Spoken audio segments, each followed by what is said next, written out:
Danes je prvi šolski dan, ki bo čez nekaj let v spominu današnjih prvošolcev v osnovnih šolah in pa fazanov v srednjih šolah zagotovo imel posebno mesto. Tisti starejši, ki bodo v šolske klopi sedli za eno leto bolj modri, ste v prvih šolskih dni že nekoliko bolj navajeni.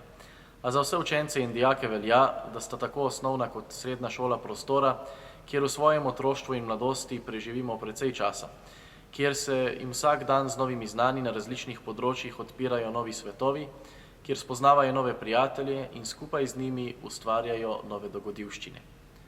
Da bi se lahko vsi, učenci, dijaki in učitelji, v šolah dobro počutili, je pomembno, da je tudi šolski sistem vzpostavljen na način, da je v njem čim manj nezadovoljstva.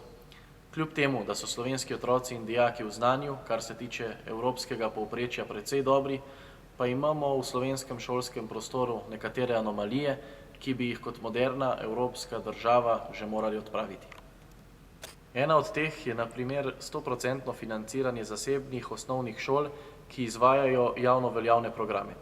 Kljub temu, da je Ustavno sodišče Republike Slovenije ugotovilo, da je ureditev, kot je sedaj, to je 85% financiranje, neustavna, in kljub temu, da smo v Slovenski demokratski stranki predlagali spremembe, ki bi neustavno stanje odpravile, vladajoča koalicija pod vodstvom premierja Mira Cerarja vztraja na tem, da se ohrani nezakonito in protiustavno stanje. Prav tako se v SDS zavedamo pomena praktičnih znanj, zato smo že večkrat predlagali uvedbo dualnega šolskega sistema. Gre za sistem, ko bi se lahko dijaki že v času izobraževanja na realnem delovnem mestu priučili poklicnih veščin, kar bi omogočalo hitrejši in lažji prehod iz šole na delovno mesto. Prav tako pa bi praktična znanja dijakom omogočila tudi lažje razumevanje teoretičnih konceptov. Tudi s tem predlogom v Slovenski demokratski stranki nismo bili uspešni, saj je koalicija tak predlog zakona žal zavrnila.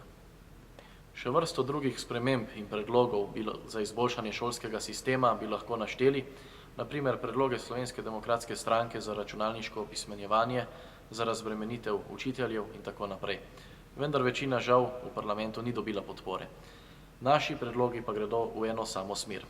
Potrebujemo kakovostno šolstvo, kajti le to pripelje k ustvarjalnemu človeku, ki bo med mnogimi izzivi tega časa našel svojega.